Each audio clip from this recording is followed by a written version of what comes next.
So hello guys, how are you.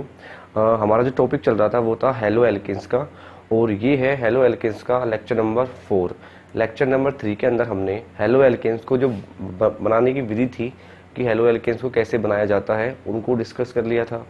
अब lecture number 4 के अंदर हमें क्या करेंगे, जो दो रिएक्शन रह गई थी हेलो एल्केन्स को बनाने की, पहले उनको डिस्कस करेंगे, फिर इसके बाद हम पढ़ेंगे हेलो एल्केन्स के भौतिक गुणों को। ठीक है, तो दो रिएक्शन रह गई थी, उसमें एक तो है हैलोजन विनिमय विधि। सो जो हैलोजन विनिमय विधि है इसके अंदर अपन को क्या करना है, जैसे फॉर एग्जांपल यहाँ पर मैंने RCl लिया है, ठीक है, और मुझे बनाना है RI, मतलब एल्किल क्लोराइड से मुझे एल्किल आयोडाइड बनाना है। तो मैं क्या करूँगा, सीधा इस जो हेलोजन एटम है क्लोरीन, इसकी जगह मैं क्या ऐड कर दूंगा, आयोडीन ऐड कर दूंगा। तो कुछ नहीं किया मैंने, एक हेलोजन एटम को मैंने दूसरे हेलोजन एटम से क्या कर दिया, चेंज कर दिया, एक्सचेंज कर दिया। इसीलिए इसे बोला जाता है हेलोजन विनिमय विधि। इंग्लिश में बोलेंगे हेलोजन एक्सचेंज मेथड। तो करना क्या है, कुछ नहीं करना, एल्किल जो ग्रुप है वो बिल्कुल समान रहेगा अपना, जैसे यहाँ पर R था, फॉर एग्जाम्पल CH3 ले सकते हैं Cl, और इससे अपन क्या बनाना है CH3I। तो इस Cl को उठाकर मैं इससे क्या ऐड कर दूंगा, आयोडीन ऐड कर दूंगा। तो मैंने क्या किया, हेलोजन एटम का एक्सचेंज कर दिया। तो इस मेथड के अंदर अपन को केवल और जो हेलोजन एटम है उसका एक्सचेंज करना है, बस। इसे बोल देंगे हेलोजन विनिमय विधि। अब जो हेलोजन विनिमय विधि है इसके अंदर अपन को दो रिएक्शन डिस्कस करनी है। पहली जो विधि है इसमें एक विधि पर पढ़ेंगे, पहली वो है फिंकलेस्टीन रिएक्शन। ठीक है, नाम है इसका फिंकलेस्टीन अभिक्रिया। और इसी के अंदर जो सेकंड पढ़ेंगे वो पढ़ेंगे अपन स्वाल्ट। ठीक है,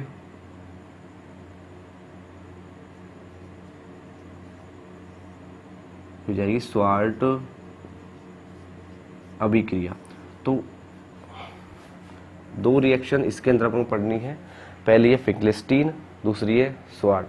दोनों ही किसके अंदर आती है, हेलोजन विनिमय के अंदर, मतलब हेलोजन एटम का अपन को एक्सचेंज करना है। ठीक है, तो दो रिएक्शन इसके अंदर आ गई, ये वाली। ठीक है, अब पहली जो रिएक्शन है फिंकलेस्टीन रिएक्शन, इसके अंदर अपन को क्या करना है, तो सबसे पहली बात, इस रिएक्शन के अंदर जो उत्पाद बनता है, मतलब जो प्रोडक्ट बनेगा वो क्या बनेगा अपना, एल्किल आयोडाइड, ये फिक्स है। ठीक है, फिंकलेस्टीन के अंदर जो उत्पाद बनेगा अपना वो क्या होगा, एल्किल आयोडाइड होगा, मतलब हेलोजन एटम कौन सा होगा उधर, आयोडीन होगा। जबकि स्वाट के अंदर जो उत्पाद बनेगा उसके अंदर जो अपना उत्पाद होगा वो कौन सा होगा, एल्किल फ्लोराइड। ठीक है, मतलब जो हेलोजन एटम होगा वो कौन सा होगा, फ्लोराइड होगा। तो ये दो बात तो बिल्कुल क्लियर है कि इसके उत्पाद में तो क्या आएगा, आयोडीन आएगा, उसमें क्या आएगा, फ्लोरीन आएगा। तो ये बनेंगे उत्पाद। अब जो फिंकलेस्टीन रिएक्शन है इसको अपन बनाते कहते हैं, ये जो उत्पाद है वो कैसे बनेगा। ठीक है, तो करना क्या है, इधर अपन को इस रिएक्शन के अंदर फिंकलेस्टीन अभिक्रिया में क्या करते हैं, कोई भी एल्किल क्लोराइड होगा या फिर क्या होगा, एल्किल ब्रोमाइड। ठीक है, दोनों में से कोई भी एक ले लेंगे, या तो एल्किल क्लोराइड या फिर एल्किल ब्रोमाइड। अब इस एल्किल क्लोराइड की रिएक्शन किससे करवा देंगे, सोडियम आयोडाइड से। ठीक है, नीचे भी किससे करवा देंगे, सोडियम आयोडाइड से। कोई से भी एक रिएक्शन पढ़ सकते हैं, तो अपन दोनों ही पढ़ रहे हैं एक साथ।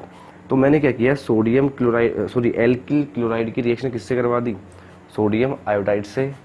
और रिएक्शन जो होगी वो किसकी उपस्थिति में करवानी है, एसीटोन की उपस्थिति में।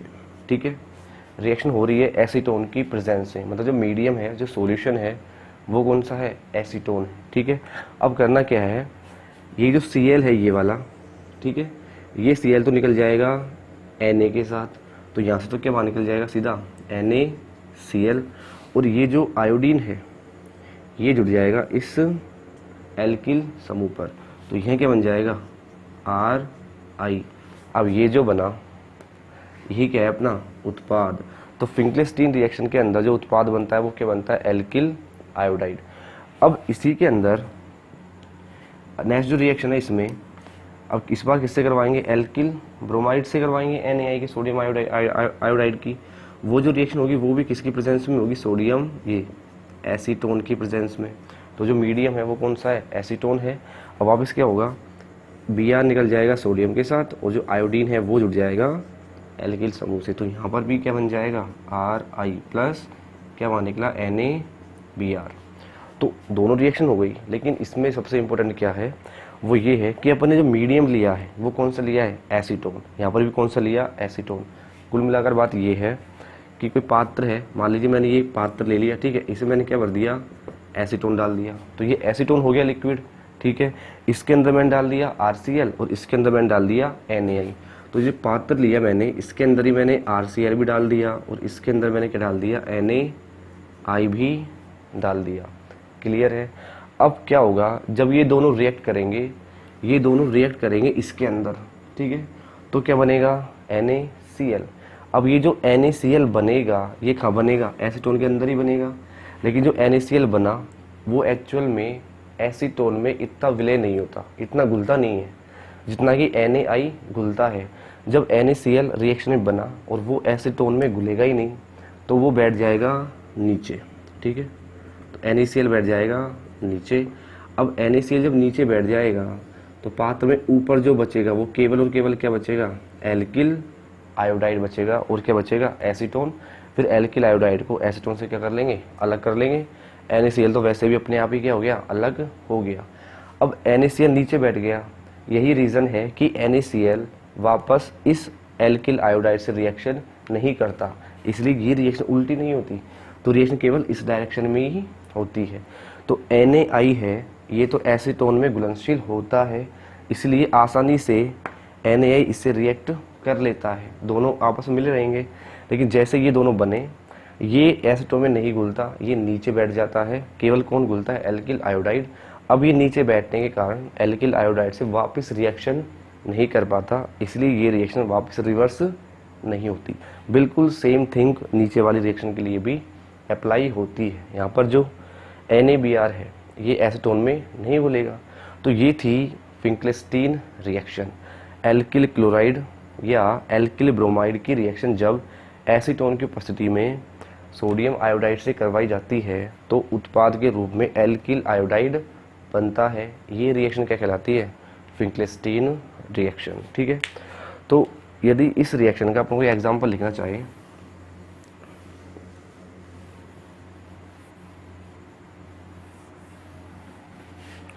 फॉर एग्जांपल जैसे मुझे R लिया मैंने एल्किल, उसका अपन वैल्यू में चेंज कर सकते, तो मैंने इधर लिख दिया मैथिल ग्रुप और मैंने यहाँ लगा दिया Cl। अब इसकी रिएक्शन किससे करवा देंगे सोडियम आयोडाइड से, किसकी उपस्थिति में एसीटोन की, तो क्या बन जाएगा CH3I प्लस क्या बाहर निकलेगा यहाँ से NaCl। तो ये CH3I बना है, यही क्या है एल्किल आयोडाइड है, मतलब मैथिल आयोडाइड। नेक्स्ट जो रिएक्शन है वो है स्वार्ट रिएक्शन। तो इस रिएक्शन में क्या करना है, ये हमें पता है कि जो प्रोडक्ट बनेगा, जो उत्पाद बनेगा वो क्या बनेगा अपना एल्किल फ्लोराइड, मतलब जो हैलोजन एटम होगा वो कौन सा होगा फ्लोरीन होगा। अब रिएक्शन में करना क्या है, इस रिएक्शन के अंदर एल्किल ब्रोमाइड, ठीक है, एल्किल ब्रोमाइड की रिएक्शन करवाते हैं AgF सिल्वर फ्लोराइड से, ठीक है। तो एल्किल ब्रोमाइड की रिएक्शन जब AgF से करवाएंगे तो क्या होगा, ये यहाँ से तो Br और यहाँ से सिल्वर Ag ये बाहर निकल जाएगा, तो ये तो बन जाएगा AgBr प्लस ये जो एल्किल समूह है इसके साथ में कौन जुड़ जाएगा फ्लोरीन, तो ये बन जाएगा RF। तो यही जो RF बना यही क्या है अपना हेलो एल्केन, एल्किल हैलाइड अपना यह बन गया। और इसी का यदि मैं एग्जांपल लूँ ऊपर वाले रिएक्शन का इसका, तो जैसे मैं R का मान चेंज कर दूँ इस बार CH3 से, तो यहाँ जाएगा क्या Br, फिर इसकी रिएक्शन किससे करवा देंगे AgF से, तो Br के साथ में Ag निकल गया तो ये तो बन गया AgBr प्लस ये जो CH3 है ये निकल जाएगा फ्लोरीन के साथ, तो ये बन गया CH3F, तो CH3F बन गया, तो ये बन गया एल्किल फ्लोराइड, ठीक है। तो ये दोनों रिएक्शन थी हैलोजन विनिमय विधि के एग्जाम्पल। पहली थी फिंकलेस्टीन, इसके अंदर जो उत्पाद बनेगा वो हमेशा क्या बनेगा एल्किल आयोडाइड, जबकि दूसरी थी स्वार्ट रिएक्शन, इसके अंदर जो उत्पाद बनेगा वो बनेगा एल्किल फ्लोराइड, ठीक है। दोनों रिएक्शन के एग्जाम्पल लिए। तो ये है हैलोजन विनिमय मेथड। इसके बाद एक जो रिएक्शन रह गई थी वो थी एल्कीन की। अब जो एल्कीन की रिएक्शन है वो अपने 11th में भी डिस्कस की थी, उसको एक बार फिर से देख लेते हैं, ठीक है।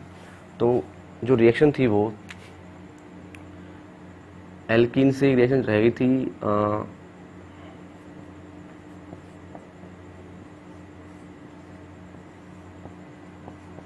ठीक है। अब कोई एल्कीन मैंने इधर ली है CS2 तो एथिन का एग्जांपल मैंने लिया है, और यदि एथिन की रिएक्शन मैं किससे करवा दूं, Br2 से Cl2 से, किसकी प्रेजेंस में, CCl4। तो ध्यान रखने की बात ये है, इस बार अपन ने यहाँ पे सनलाइट नहीं ली, ठीक है ना, सूर्य का प्रकाश नहीं लिया, CCl4 लिया है, एक मीडियम ले लिया, विलायक ले लिया CCl4। तो जब भी इसकी प्रेजेंस में Br2 की रिएक्शन किसी डबल बॉन्ड या फिर एल्कीन से करवाते हैं तो क्या होता है, जो दोनों Br होंगे यहाँ पर, तो मैं इसको कुछ ऐसे लिख सकता हूँ।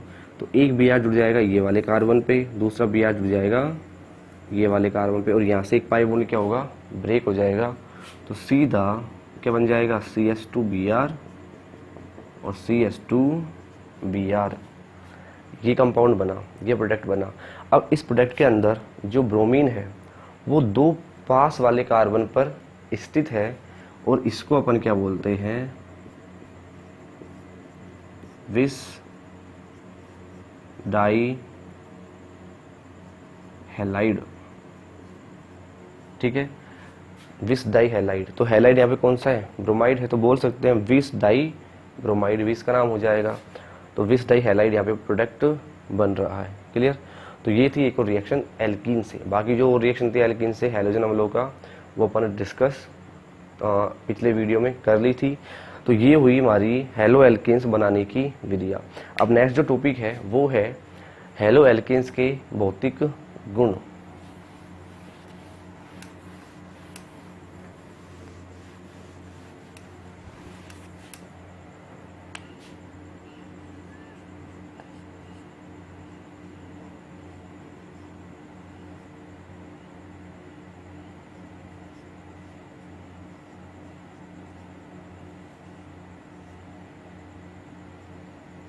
ठीक है, अगला जो टॉपिक है हमारा वो है हेलो एल्केन्स के भौतिक गुण।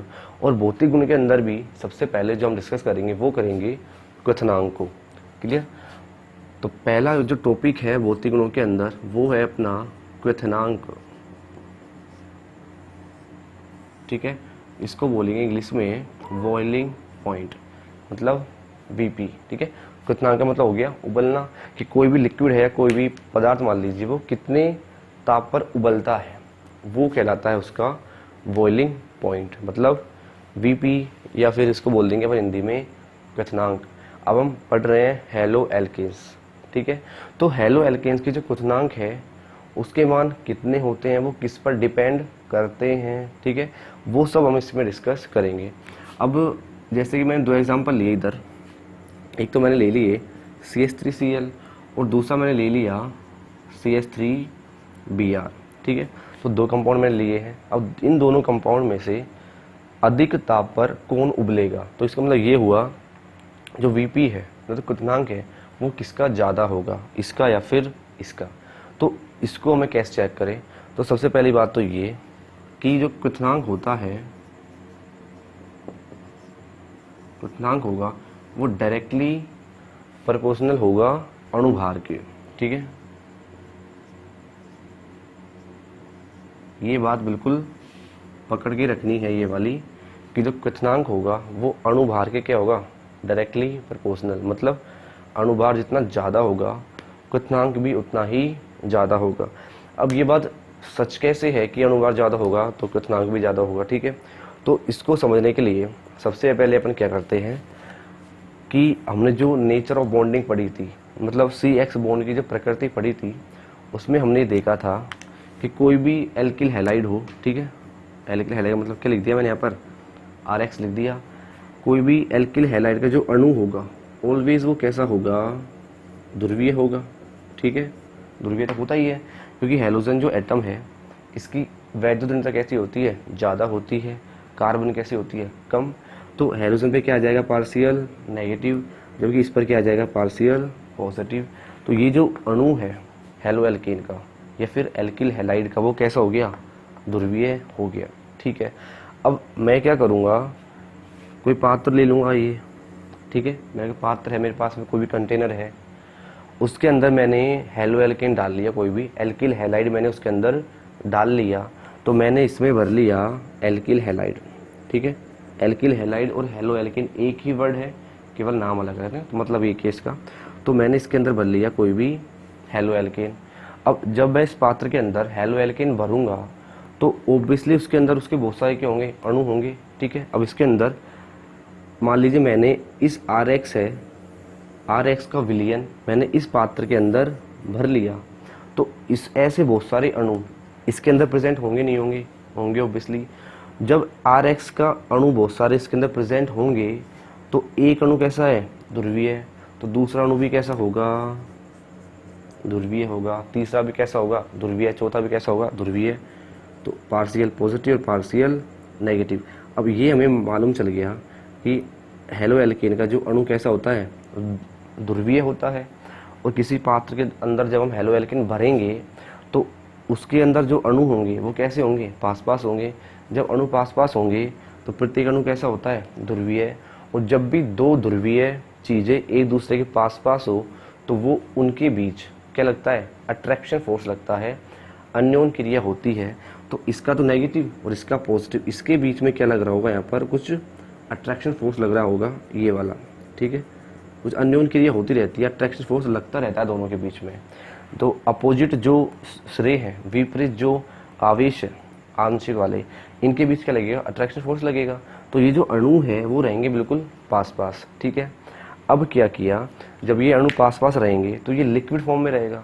अब मुझे इसको उबालना है। उबालने का मतलब जब भी किसी लिक्विड चीज़ को मैं उबालूंगा तो मैं क्या करूँगा, उसकी वाष्प बनाऊंगा ऑब्वियसली। ठीक है, अब मान लीजिए ये जो एल्किल हैलाइड है ये लिक्विड है और मैं इसको उबालूंगा। उबालने का मतलब इसकी क्या बनेगी, इसकी वाष्प बनेगी।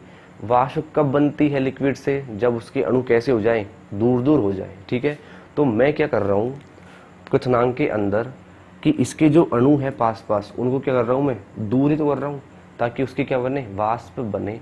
और दूर कब होंगे, जब ये बीच में लगने वाला जो अट्रैक्शन फोर्स है इसको मैं तोड़ दूँ। तो मुझे इतनी ऊर्जा देनी पड़ेगी, मतलब इतना गर्म इसको करना पड़ेगा कि ये अट्रैक्शन फोर्स टूट जाए। जब ये अट्रैक्शन फोर्स टूट जाएगा तो ये अणु कैसे हो जाएंगे, दूर दूर हो जाएंगे। और जब ये अणु दूर दूर हो जाएंगे तो इसकी क्या बन जाएगी, वाष्प बन जाएगी।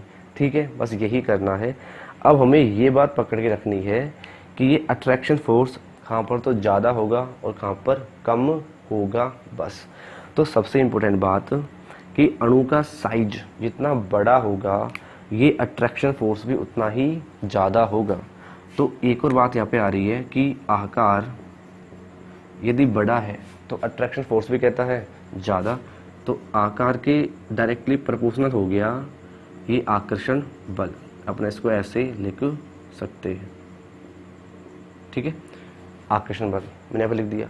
अब जो आकर्षण बल है उसका मैं अलग से नाम नहीं ले रहा, अपने इतना मान लें कि इनके अंदर क्या लग रहा है, एक अट्रैक्शन फोर्स लग रहा है। अब वान डर वाल है कौन सा है, चलो लिख देते हैं यहाँ पर। अन्योन क्रिया ये डायपोल, डायपोल भी हो सकती है, वो वान डर वाल भी है। ठीक है, तो उसको छोड़ दीजिए, अपन लिख दिया आकर्षण बल, अट्रैक्शन फोर्स मैंने यहाँ पे लिखा हुआ है। ठीक है, यानी कि साइज जितना बड़ा होगा अट्रैक्शन फोर्स भी उतना ही ज़्यादा होगा। और एक और बात, आकार ज़्यादा कब होगा, जब अणुभार कैसा होगा, ज़्यादा। तो यहाँ पे एक बात भी समझ में आ रही है, यदि अणुभार ज़्यादा होगा उसके अंदर प्रोटॉन न्यूट्रॉन जितने ज़्यादा होंगे आकार भी कैसा हो जाएगा, ज़्यादा। और जब आकार ज़्यादा तो आकर्षण बल भी ज़्यादा। और जब आकर्षण बल ज़्यादा तो तोड़ने के लिए ज़्यादा गर्म करना पड़ेगा। और जब ज़्यादा गर्म करना पड़ेगा तो क्वथनांक का मान कैसा आएगा, ज़्यादा आएगा ही आएगा। तो ये था क्वथनांक का कॉन्सेप्ट। अब बिल्कुल सिंपल हो जाएगा, सीधा अपन एग्जाम्पल पढ़ेंगे इसके। तो ये लो, अब यदि मैं इसके एग्जाम्पल लूँ, फॉर एग्जाम्पल जैसे मैंने पहला एग्जाम्पल ले लिया CH3 फ्लोरीन का, सेकंड मैंने इसमें एग्जाम्पल लिया CH3Cl का, अगला मैंने एग्जाम्पल लिया CH3Br और नेक्स्ट मैंने एग्जाम्पल ले लिया CH3 आयोडीन का या फिर आई का।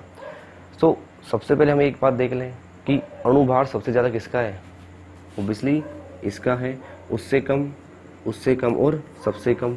तो अणुभार कम तो अट्रैक्शन फोर्स कम, और अट्रैक्शन फोर्स कम तो तोड़ने के लिए हल्का सा गर्म करना पड़ेगा। मतलब अणुओं को दूर दूर करने के लिए थोड़ा सा गर्म कर देंगे और क्या बन जाएगी, उसकी वाष्प बन जाएगी।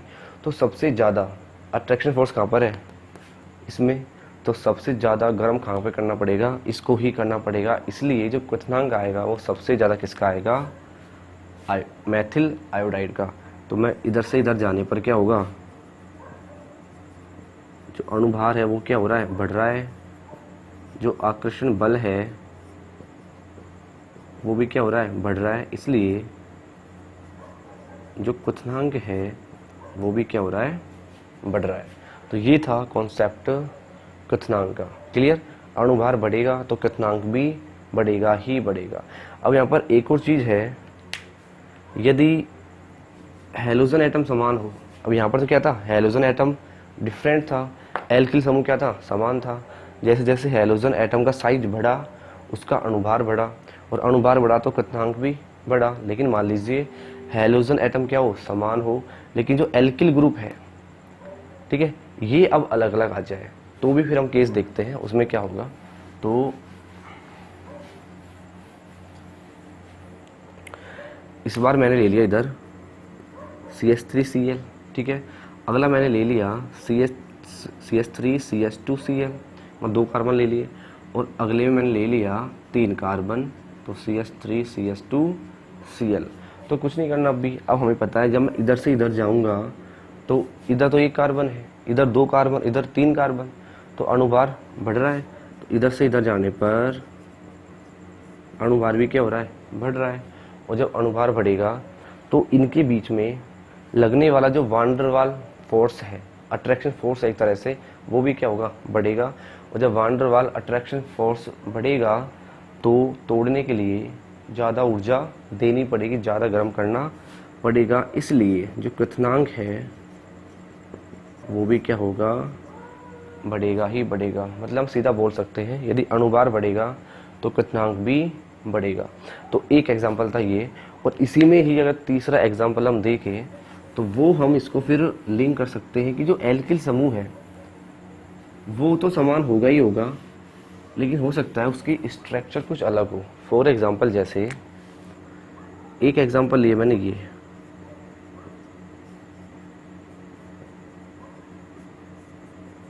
ठीक है। इसमें फिर मैंने नेक्स्ट एग्जाम्पल ले लिया CH3 CH CH3 CH2Cl, और इसी में ही मैंने अगला एग्जाम्पल लिया CH3 CH2, ऐसे, ठीक है। अब इसमें क्या है, देखो अणुभार तो समान है, क्लियर है। इसमें कितने कार्बन, 1 2 3 4, 4 कार्बन है। इसमें भी 4 कार्बन है, इसमें भी 4 कार्बन है। इसमें एक Cl, एक Cl और एक Cl, और इसमें हाइड्रोजन काउंट कर लेते हैं, 3 6 9, तो 9 हाइड्रोजन है। इसके अंदर भी 3 और 3 6, और 3 ये रही, 2 ये रही और 1 ये रही, तो इसमें भी 9 है। और इसमें भी हाइड्रोजन कितनी है, 9 है। इसका मतलब इन तीनों का जो अणुभार है वो तो क्या है, समान है। अब अणुभार के बेसिस पे हम इसका क्वथनांक डिसाइड नहीं कर सकते। अब क्या करेंगे, तो देखिए क्या है, फॉर्मूला सेम है, ठीक है, फॉर्मूला सेम है लेकिन स्ट्रक्चर अलग है। इसलिए ये तीनों एक दूसरे क्या है, समावयवी है, ठीक है, समावयवी हो गए। तो यदि समावयवी वो देता है अपन को और उनका वो क्वथनांक पूछे तो अपन अणुभार के बेसिस पे क्वथनांक ज्ञात नहीं कर सकते।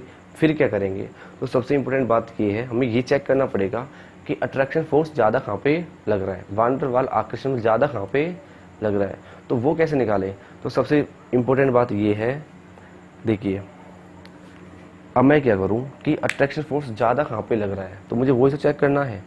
तो एक तो मैं एरिया मैंने ये वाला सेलेक्ट किया, ठीक है, इस हो गया। एक एरिया मैंने फिर ये वाला सेलेक्ट किया, और एक एरिया मैंने सेलेक्ट किया ये वाला, ठीक है, हो गया। अब देखो इसके नीचे यदि मैं बिल्कुल ऐसा का ऐसा एटम रख दूं, इसके जस्ट इसके नीचे फॉर एग्जांपल मैंने ये रख दिया, बिल्कुल ये का यही,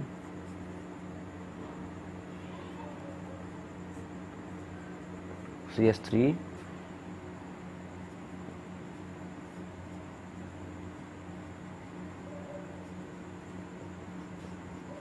CH2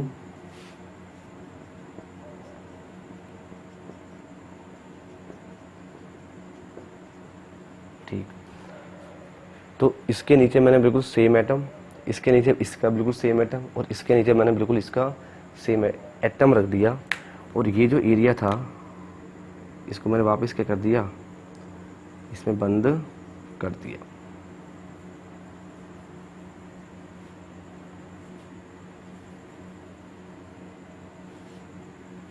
ठीक है, अब हमें ये चेक करना है कि ज़्यादा अट्रैक्शन फोर्स कहाँ पे लग रहा है। जहाँ पर ज़्यादा अट्रैक्शन फोर्स लगेगा तोड़ने के लिए उसको उतनी ही ज़्यादा ऊर्जा देनी पड़ेगी, तो क्वथनांक उसका ही क्या होगा, सबसे ज़्यादा होगा। तो ये जो मॉलिक्यूल है इसके अंदर अट्रैक्शन फोर्स केवल और केवल कहाँ लग रहा होगा, यहाँ तो लग रहा होगा सबसे ज़्यादा। ठीक है, लेकिन साइड में कैसा पड़ गया, वो वीक पड़ गया, बहुत कम। मतलब कुल मिलाकर जो अट्रैक्शन फोर्स लगा वो केवल इतने एरिया में ही तो लगा। ठीक है, इधर की बात करते हैं, मैक्सिमम अट्रैक्शन फोर्स कहाँ लग रहा होगा, इधर। हाँ, इधर थोड़े इसकी तुलना में ये थोड़े पास पड़ रहे हैं तो हल्का सा फोर्स यहाँ पर भी लग रहा है, लेकिन कुल मिलाकर जो मैक्सिमम फोर्स लग रहा है वो कहाँ पे लग रहा है, केवल इतने एरिया में। ठीक है, लेकिन इसकी बात करें तो इसमें तो ये हिस्सा बिल्कुल कैसे हैं, बिल्कुल पास पास रहेंगे, तो यहाँ पर अट्रैक्शन फोर्स मतलब कुल मिलाकर हमें ये चेक करना है कि कौन से अणु ज़्यादा पास रहेंगे, अधिकतम क्षेत्रफल में ज़्यादा घेरे रहेंगे एक दूसरे को। तो ये तो इतना सा एरिया कवर हो रहा है, एक दूसरे के पास है, इसमें थोड़ा ज़्यादा है, ये वाला भी है, फिर हल्का सा ये भी है, लेकिन इसमें तो ये तो बिल्कुल एक दूसरे कैसे जाएंगे, पास पास। फॉर एग्जांपल जैसे पेन ले लूँ मैं, फिर एक तो इस पेन को मैं ऐसे टच करूँ दोनों को आड़ा करके। ठीक है, जब मैं आड़ा करके इन दोनों पेनों को टच करूँगा तो देखो पूरा जो यहाँ से लेके यहाँ तक एरिया क्या होगा, एक दूसरे को टच करेंगे। इसका मतलब अट्रैक्शन फोर्स यहाँ से लेके यहाँ तक लगेगा, ज़्यादा लगेगा। इस केस के अंदर अट्रैक्शन फोर्स ज़्यादा, तो तोड़ने के लिए ऊर्जा भी ज़्यादा देनी पड़ेगी। इसके अंदर तो इसको छोड़ो, पहले इसको पकड़ते हैं। इसके अंदर क्या हुआ, एक तरह से कुछ ऐसा केस आ गया, यदि मैं इसको ऐसे टच करूँ तो अट्रैक्शन फोर्स केवल इतने एरिया के बीच में तो लगेगा हल्का सा, तो कैसे लगेगा, कम लगेगा, तोड़ने के लिए कम ऊर्जा। बीच वाला केस ऐसा है कि थोड़ा सा इसको अपन ऐसे मान सकते हैं टेढ़ा। ठीक है, अब इसको कैसे एक्सप्लेन करें कि हल्का सा, मतलब पूरा टच नहीं हो रहा, आधा ही टच हो रहा है, तो इसकी तुलना में तो क्या हो रहा है, ज़्यादा, सबसे ज़्यादा यहाँ पर अट्रैक्शन फोर्स है, इसलिए सबसे ज़्यादा ऊर्जा खा देनी पड़ेगी इसके अंदर। ठीक है, तो सबसे ज़्यादा क्वथनांक किसका होगा, लास्ट वाले का। अब इसको हम पढ़ेंगे कैसे, तो करना क्या है, यदि कंपाउंड वो दे दे समावयवी, मतलब फॉर्मूला समान हो लेकिन स्ट्रक्चर कैसी हो, अलग अलग हो, तो उसके लिए हमें एक चीज़ पकड़नी है और वो है शाखाएं। ठीक है, शाखाएं हमें पकड़नी है, मतलब इसको मैं देखो, एक शाखा, दो शाखा, तीन शाखा इसके अंदर है, यहाँ पर एक और दो शाखा है, यहाँ पर एक भी शाखा नहीं है, बिल्कुल सीधी चैन है। तो जितनी ज़्यादा शाखाएं होंगी, जितनी ज़्यादा शाखाएं होंगी, सतही क्षेत्रफल भी क्या होगा, कम होगा। ठीक है, जितनी ज़्यादा शाखाएं होंगी क्षेत्रफल क्या होगा, कम होगा, और क्षेत्रफल जितना कम होगा आकर्षण बल भी उतना ही क्या होगा, कम होगा। तो सीधा बोल सकते हैं शाखाएं बढ़ी, सतही क्षेत्रफल घटा, सतही क्षेत्रफल घटा, अट्रैक्शन फोर्स घटा, और अट्रैक्शन फोर्स घटा यानी कि क्वथनांक भी घटा। तो मैं सीधा बोल सकता हूँ कि जो शाखाएं हैं वो इनडायरेक्टली है किसके, क्वथनांक के। ठीक है, यानी कि जितनी ज़्यादा शाखाएं होंगी क्वथनांक उतना ही क्या होगा, कम होगा। तो यहाँ पर एक भी शाखा नहीं है, एक ही मान लो पूरे को, तो क्वथनांक सबसे ज़्यादा, क्वथनांक सबसे कम। तो ये था केस। तो ये है एनसीईआरटी का एक क्वेश्चन। अब इसमें ये बोल रहा है कि 4 कंपाउंड उसने दे दिए, इन चारों कंपाउंड में से सबसे ज़्यादा क्वथनांक किसका होगा। तो क्वथनांक को हमने रिलेट किया था अणुभार से कि जिसका अणुभार ज़्यादा होगा उसका क्वथनांक भी सबसे ज़्यादा होगा। तो सबसे पहले हम बात करेंगे पहले कंपाउंड की, तो इसमें है CH3Cl। अब यहाँ जो CH3 है वो सब में ही है, CH3 इसमें भी है और CH3 इसमें भी है, फिर इधर आ गया CH2 और यहाँ आ गया CH, मतलब एक हाइड्रोजन क्या हुआ है, कम हुआ है, तो उससे कोई फर्क नहीं पड़ता। इसका मतलब CH3 तो सब में ही है, ठीक है। अब इधर है Cl जबकि इधर है Br, फिर यहाँ 2 Br है, यहाँ पर 3 Br है, तो सबसे कम अणुभार किसका हुआ, यहाँ पर क्या आ रहा है, क्लोरीन, तो सबसे कम अणुभार तो इसका हो गया। तो अणुभार सबसे कम, इसका मतलब जो क्वथनांक है Vp है वो भी क्या होगा, सबसे कम होगा, ठीक है। और फिर यहाँ पर 1 Br है तो अणुभार ज़्यादा, यहाँ पर 2 Br है तो अणुभार और भी ज़्यादा, यहाँ पर 3 Br है तो अणुभार सबसे ज़्यादा। तो अणुभार जो यहाँ आएगा वो आ गया सबसे ज़्यादा। सो जो Vp है वो भी क्या होगा, सबसे ज़्यादा यहीं पर होगा, ठीक है। तो सबसे कम, फिर इससे ज़्यादा, इससे ज़्यादा और सबसे ज़्यादा Vp किसका आएगा, CH3Br का। चल लिखो यहाँ पर कि जो ब्यूटेन है, ठीक है, ब्यूटेन में भी अपन में लिख दिया, उसने क्वेश्चन दे दिया ब्यूटिल क्लोराइड, ठीक है। तो ब्यूटिल क्लोराइड के सभी समावयवियों के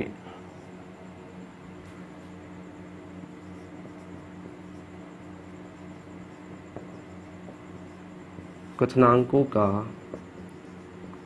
क्रम बताएं, ठीक है। ब्यूटिल क्लोराइड के सभी समावयवियों के क्वथनांक का क्रम बताइए। तो करना क्या है, सबसे पहले जो ब्यूटिल क्लोराइड है इसके अपन जितने भी समावयवी है उनकी स्ट्रक्चर बना लेंगे। तो फर्स्ट जो स्ट्रक्चर आएगी वो तो ये है, ब्यूटिल क्लोराइड बोला है तो 4 कार्बन आने हैं, क्लोराइड ये रहा, तो CH3 CH2 CH2 Cl। Second आ जाएगा iso butyl chloride, that is iso butyl chloride. और एक हो जाएगा अपना तृतीयक ब्यूटिल क्लोराइड, तो वो मैंने कुछ ये लिख दिया इधर, तो ये हो गया तृतीयक ब्यूटिल क्लोराइड, क्योंकि इसके अंदर Cl किससे जुड़ा है, तृतीयक कार्बन से जुड़ा है, तो वो हो गया तृतीयक ब्यूटिल क्लोराइड, ये हो गया। अब ये नाम लिख दूं मैं एक बार, तो ये हो गया N ब्यूटिल क्लोराइड, ठीक है। ये हो गया अगला आइसो ब्यूटिल क्लोराइड, और ये हो गया तृतीयक ब्यूटिल क्लोराइड, ठीक है। तीनों समावयवी मैंने लिख दिए इसके। अब करना क्या है,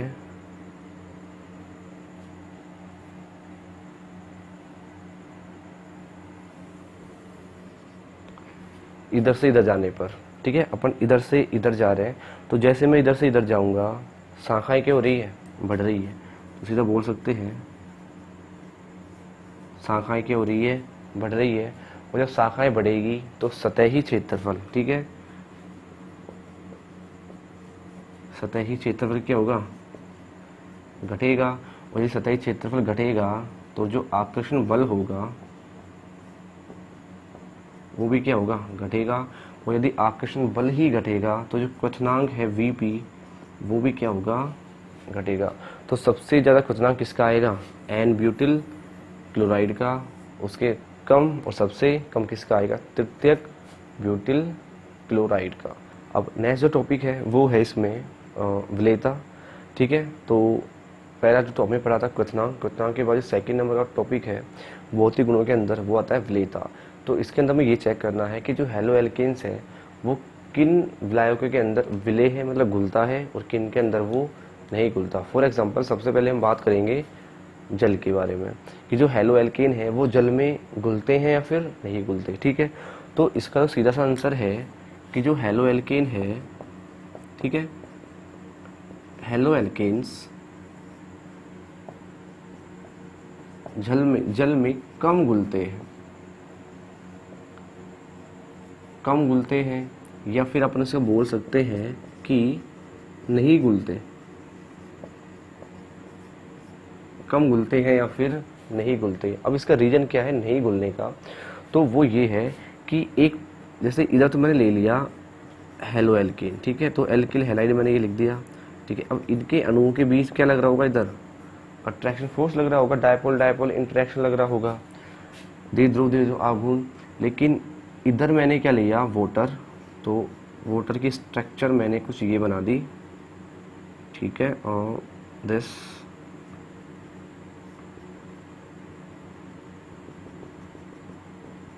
ठीक है।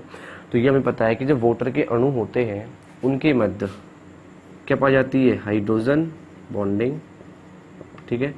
तो जल के अणु के मध्य पाई जाती है हाइड्रोजन बॉन्डिंग, और जो एल्किल हैलाइड है मतलब जो हेलो एल्केन है उसके अणुओं के मध्य उनके अणुओं के मध्य अपन को यहाँ मिलेगा डायपोल डायपोल इंटरेक्शन, मतलब द्विध्रुव आघूर्ण, ठीक है। तो ये मैंने लिख दिया द्विध्रुव आघूर्ण नहीं, सॉरी, आकर्षण बल, द्विध्रुव आकर्षण बल ना, या फिर एक अट्रैक्शन फोर्स होता है वो ये। तो इन अणुओं के बीच तो मिलेगा ये, और वाटर अणुओं के बीच मिलेगी हाइड्रोजन बॉन्डिंग। अब जब मैं इन दोनों को मिलाऊंगा मतलब एल्किल हैलाइड को मैं पानी में घोलूंगा तो क्या होगा, यहाँ से तो ये हाइड्रोजन बॉन्डिंग टूटेगा और यहाँ से ये वाला अट्रैक्शन फोर्स टूटेगा, और जब दोनों मिलेंगे तो इस RX और इस H2 अणु के मध्य नया क्या बनेगा, अट्रैक्शन फोर्स बनेगा या फिर नए बॉन्ड बनेंगे। तो कुल मिलाकर क्या होता है कि ये बॉन्ड और ये बॉन्ड तोड़ने के लिए ज़्यादा ऊर्जा की आवश्यकता होती है। मतलब इन दोनों बॉन्ड को तोड़ने के लिए जितनी ऊर्जा अपन को चाहिए होती है वो ऊर्जा इन दोनों के बीच बॉन्ड बनने पर भी बाहर नहीं निकलती। तो कुल मिलाकर ये बोल सकते हैं कि ये जो प्रोसेस है वो एक तरह से ऊष्मा शोषी हो गया, मतलब ऊर्जा अपन को ज़्यादा देनी पड़ेगी जब जाकर एल्किल हैलाइड पानी में घुलेंगे, ठीक है। तो यदि हम इसको हीट करें, इसमें इसको मिलाकर हीट करेंगे तो ये घुल जाएगा, अदरवाइज नॉर्मल टेम्परेचर पे ये नहीं घुलेगा। तो कुल मिलाकर ये है कि घोलने के लिए अपन को इसको हीट करना पड़ेगा, ठीक है, क्योंकि ऊर्जा चाहिए होती है घोलने के लिए। तो आसानी से ये नॉर्मल टेम्परेचर पर नहीं घुलते। इसके अलावा जैसे बेंजीन है, ईथर है, उनमें ये आसानी से घुल जाते हैं, वहाँ पर इसकी आवश्यकता नहीं है। तो बेंजीन के अंदर बेंजीन है, ईथर है, इनके अंदर ये एल्किल हैलाइड कैसे होते हैं, विलय होते हैं, ठीक है, जल में विलय नहीं होते। तो ये था इसका टॉपिक विलयता का। अगला है सेकंड, इसमें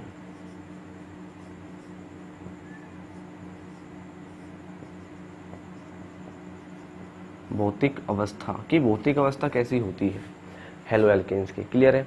तो भौतिक अवस्था को लिए हमें क्या करना है, पहले तो एक तो CH3F, दूसरा CH3Br, और एक और है इसमें CH3Cl और CH2Cl। ये चारों तो होते हैं गैस अवस्था में, ठीक है। ये चारों एग्जांपल गैस के रूप में होते हैं, ठीक है, गैस होती है केवल नॉर्मल टेम्परेचर पे। और इनमें से जो एक एग्जांपल बचेगा अपना वो है CH3I, ठीक है, CH3I ये होता है द्रव अवस्था में, ठीक है, ये गैस में चारों। इसके बाद ये वाला कैसे होगा, द्रव में। इसके अलावा अन्य जो होंगे वो भी कैसे होंगे, द्रव्य अवस्था में। अब ये गैस में क्यों है, ये द्रव अवस्था में क्यों है, सिंपल सी बात ये है कि इनका जो अणुभार है वो कैसा है, कम है।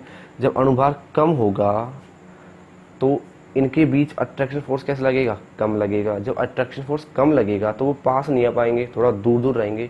तो दूर रहेंगे तो वो किस फॉर्म में रहेंगे, गैस की फॉर्म में रहेंगे, क्योंकि हम जानते हैं गैस अवस्था में ही अणु कैसे रहते हैं, दूर दूर रहते हैं।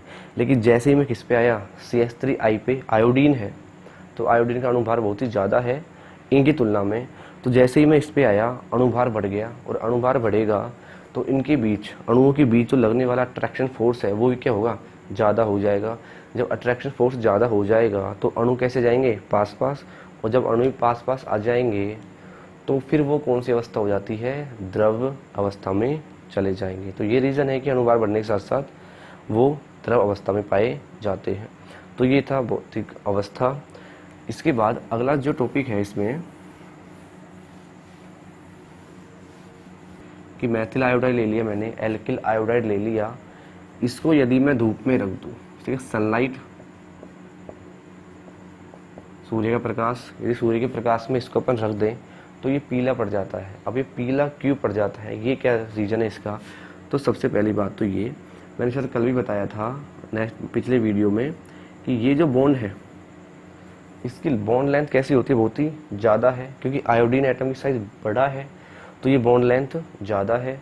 जब बॉन्ड लेंथ ज़्यादा होगी, बॉन्ड लेंथ जितना, मतलब बॉन्ड जितना ज़्यादा लंबा होगा वो उतना ही क्या होगा, वीक होगा, कमज़ोर होगा। तो ये बॉन्ड है कमज़ोर, ठीक है।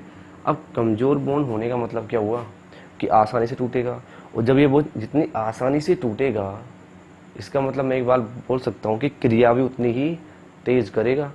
क्रिया जब ये उतनी तेज करेगा तो ये क्या होगा, अत्यधिक क्रियाशील होगा। तो इसका मतलब बॉन्ड वीक होने के कारण ये जो मेथिल आयोडाइड है ये क्या होता है, ज़्यादा क्रियाशील होता है, ठीक है। तो इतना क्रियाशील होता है ये कि जैसे अपन इसको धूप में रखेंगे, धूप में क्या होता है, आपस में टूट जाता है।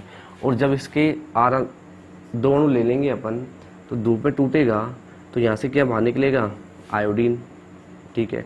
तो कितने अणु लिए मैंने, 2, तो 2 आयोडीन बाहर निकलेंगे, और 2 ही क्या बाहर निकलेंगे, CH3, तो 2 CH3 2 आयोडीन, तो दोनों CH3 आपस में लिंक हो जाएंगे, तो ये बन जाएंगे CH3 मतलब एल्केन।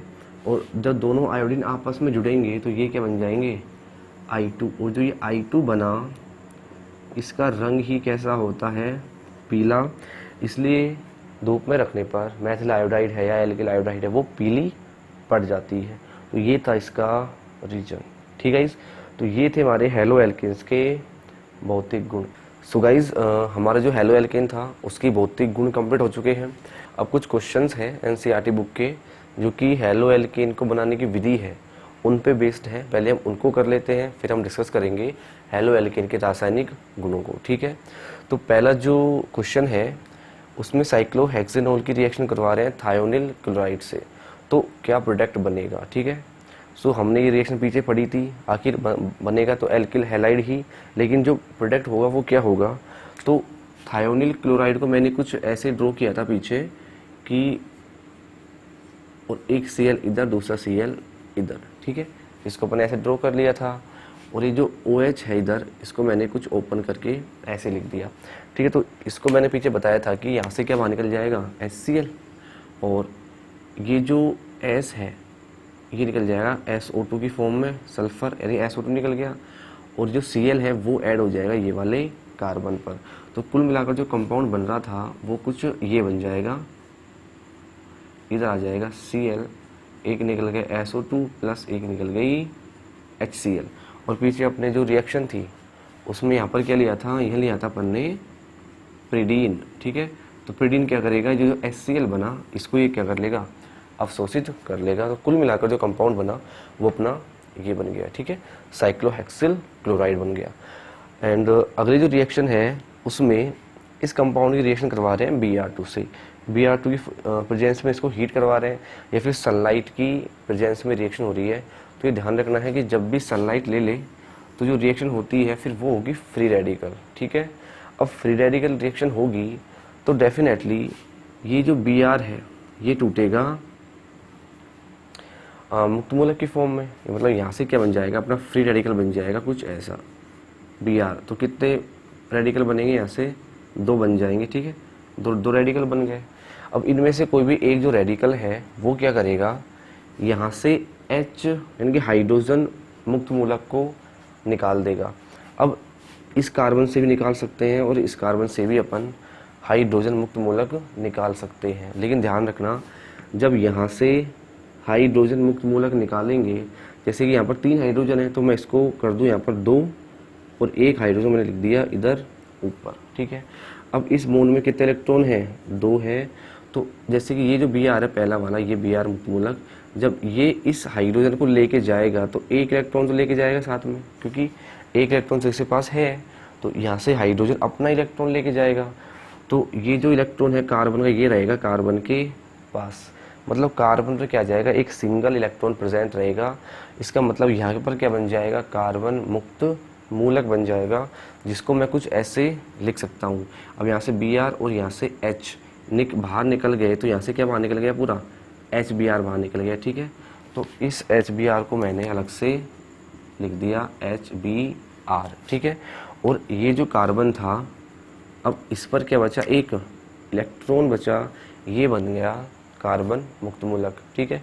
यदि वो Br यहाँ से H निकाले तो यहाँ पर बनेगा मुक्त मूलक, यदि वो यहाँ से H निकालता तो मुक्त मूलक कहाँ बनता, यहाँ बनता। अब बात ये है, ये जो बन रहा है ये तो बन रहा है 1 डिग्री मुक्त मूलक, ठीक है, और ये बन रहा है 2 डिग्री मुक्त मूलक। तो ज़्यादा स्टेबल कौन सा, 2 डिग्री मुक्त मूलक। इसलिए ये जो Br है वो हाइड्रोजन यहाँ से नहीं निकालेगा, वो निकालेगा यहाँ से, क्योंकि यहाँ से कौन सा बन रहा है, 2 डिग्री ज़्यादा स्थायी मुक्त मूलक बन रहा है, इसलिए। तो इसका हाइड्रोजन मैंने ये लगा दिया, वापस 3 कर दिए। अब ये जो हाइड्रोजन निकला वो कहाँ से निकला, बीच वाले कार्बन से। तो यहाँ पर 2 कार्बन थे, तो अब कितना बचेगा, केवल 1 कार्बन ही बचेगा। तो इस इलेक्ट्रॉन को यहाँ से हटा देते हैं अपन, तो 1 डिग्री नहीं बनेगा, ज़्यादा स्टेबल कौन सा है, 2 डिग्री मुक्त मूलक। तो 2 डिग्री मुक्त मूलक बन गया।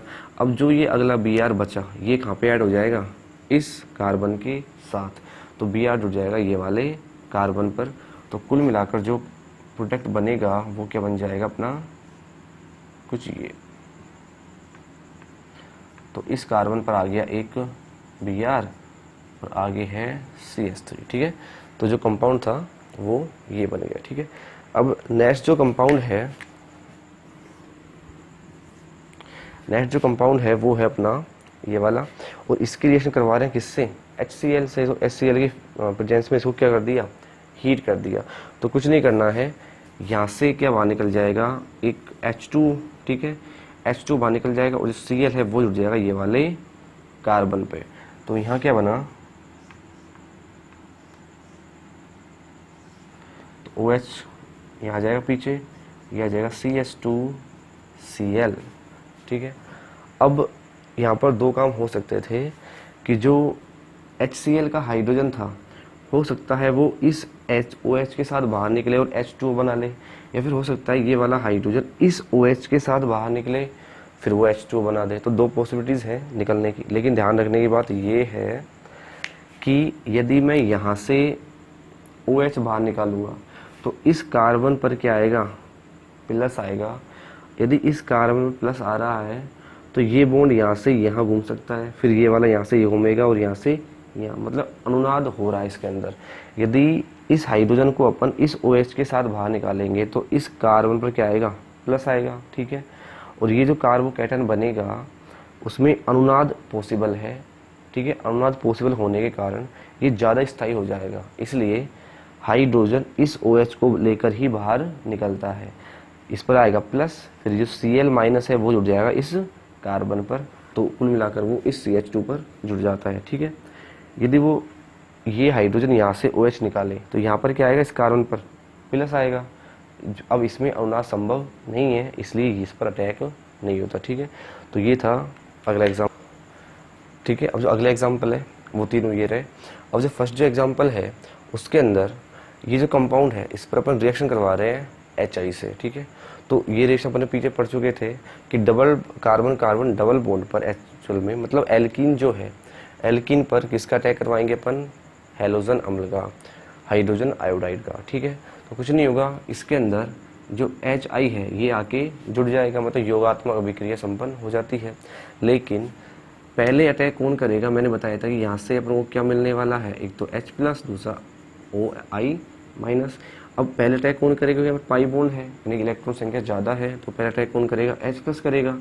तो अब H+ भी दो जगह अटैक कर सकता है, हो सकता है H+ ये वाले कार्बन पर अटैक करे, या फिर हो सकता है कि H+ ये वाले कार्बन पर अटैक करे। ठीक है, तो अपन को अटैक वहाँ पर करवाना है जहाँ पर अटैक करने से ज़्यादा स्थायी कार्बोकैटायन बने। यदि मैं इस H+ का अटैक इस कार्बन पे कराऊंगा तो ये बॉन्ड घूमेगा इधर। ठीक है, तो इस कार्बन पर क्या आएगा, प्लस आएगा। फॉर एग्जांपल कुछ ऐसे, दैट इज, तो यहाँ पे क्या आ गया, प्लस, और यहाँ पर क्या ऐड हो गया, अपना हाइड्रोजन। ठीक है, अब ये जो कार्बोकैटायन बना ये कौन सा है, ये है 3 डिग्री कार्बोकैटायन, क्योंकि ये कार्बन 3 कार्बन से जुड़ा है, ऊपर, नीचे और इधर, तो इसलिए ये हो गया 3 डिग्री कार्बोकैटायन, जो कि ज़्यादा स्थायी है। यदि मैं इस हाइड्रोजन अटैक यहाँ पर करवाता तो ये बॉन्ड घूमता फिर इधर, फिर प्लस कहाँ पे आता, यहाँ पे आता, और यदि प्लस यहाँ आता इधर तो ये कैसा बनता, 2 डिग्री बनता, जो कैसा होता, कम स्थायी होता, इसलिए अटैक हुआ ऊपर वाले कार्बन पर। तो ये बन गया। अगले स्टेप में क्या होगा, जो आयोडीन है वो अटैक कर जाएगा ये वाले कार्बन पर, तो कुल मिलाकर जो कंपाउंड बनेगा वो बन जाएगा अपना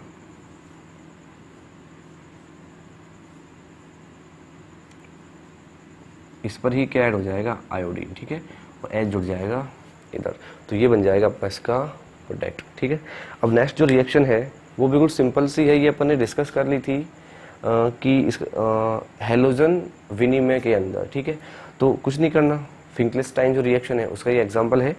तो यहाँ से जो ब्रोमीन है ये निकल जाएगा किसके साथ में, Na के साथ, तो एक तो बन जाएगा NaBr। ठीक है, और जो आयोडीन है वो जुड़ जाएगा ये वाले CH2 पर, तो एक बन जाएगा CH3CH2I। ठीक है, तो ये बन जाएगा एल्किल आयोडाइड। सिंपल सी रिएक्शन है, फिंकलेस्टाइन रिएक्शन का, हेलोजन विनिमय विधि के अंदर अपने इसको डिस्कस किया था। अब नेक्स्ट एग्जांपल है ये वाला कि साइक्लोहेक्सीन की रिएक्शन करवा रहे हैं ब्रोमीन से, वो भी सनलाइट की प्रेजेंस में। सो ये जो रिएक्शन है ये बड़ी इंपॉर्टेंट है। ठीक है, that is a very important reaction. अभी क्यों है इंपॉर्टेंट वो सुनते हैं पहले। तो इधर लिया है उसने अंदर HNu, मतलब सनलाइट ली है, और जब भी सनलाइट आ जाए इसका मतलब जो रिएक्शन होगी वो होगी अब मुक्त मूलक क्रियाविधि से, मतलब फ्री रेडिकल से होती है। सो अब क्या होगा, जैसे मैं यहाँ पर H लूँगा, HNu लूँगा, मैं लिया, तो ये जो Br है ये टूटेगा Br रेडिकल के अंदर, मतलब बॉन्ड के इलेक्ट्रॉन ले जाएंगे अपने अपने, तो ये Br ले जाएगा अपना इलेक्ट्रॉन, ये ले जाएगा अपना इलेक्ट्रॉन, तो कुल मिलाकर यहाँ से क्या बन जाएंगे, 2 Br रेडिकल बन जाते हैं। ठीक है, अब इधर भी हाइड्रोजन है, यहाँ पर भी हाइड्रोजन है, यहाँ पर भी हाइड्रोजन है, और यहाँ पर भी हाइड्रोजन है, तो इनमें से एक Br रेडिकल यहाँ से हाइड्रोजन निकालेगा। अब वो हाइड्रोजन कहाँ से निकाले, बस ये इम्पोर्टेंट है। तो सबसे के पहले क्या होगा कि इनमें से एक Br रेडिकल या तो यहाँ से या फिर यहाँ से, यहाँ से या फिर यहाँ से क्या निकालेगा, हाइड्रोजन मुक्त मूलक निकालेगा। तो दो कंडीशन है, या तो वो यहाँ से निकाल ले, ये सेम है बिल्कुल, तो या तो यहाँ से निकाल ले या फिर वो निकाल ले यहाँ से या फिर यहाँ से, मतलब या तो यहाँ इनमें से कोई भी एक या फिर इन दोनों में से कोई भी एक। तो कहाँ से निकालेगा, तो मैंने पीछे वीडियो में बताया था कि कार्बन कार्बन डबल बॉन्ड से जुड़ा कार्बन कौन सा कार्बन होगा, एलाइलिक कार्बन। इसका मतलब ये जो कार्बन है ये कैसा कार्बन है, एलिलिक कार्बन। कौन सा कार्बन है, एलिलिक कार्बन। यदि ये एक Br रेडिकल यहाँ से हाइड्रोजन मुक्त मूलक को निकाल ले, मतलब अपना इलेक्ट्रॉन हाइड्रोजन साथ ले जाए और एक इलेक्ट्रॉन कहाँ पर रह जाए, कार्बन पर रह जाए, तो क्या बनेगा, फिर कुछ ये स्पीसीज बनेगी।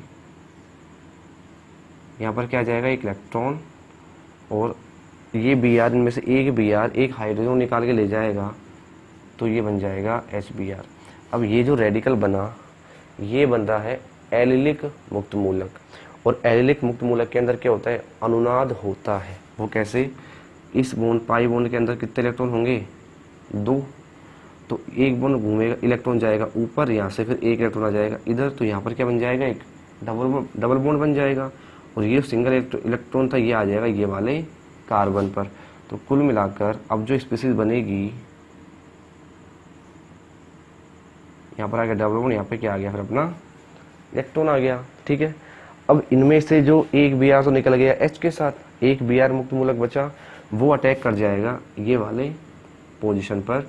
तो जब ये Br रेडिकल इस पर आके जुड़ेगा यहाँ, तो फिर क्या बन जाएगा, तो इधर से बन जाएगा सीधा, यहाँ पर क्या ऐड हो जाएगा Br, मतलब हम पर जो कंपाउंड बनेगा वो बन जाएगा कुछ ये। ठीक है, तो ये जो रिएक्शन है ये इंपॉर्टेंट है।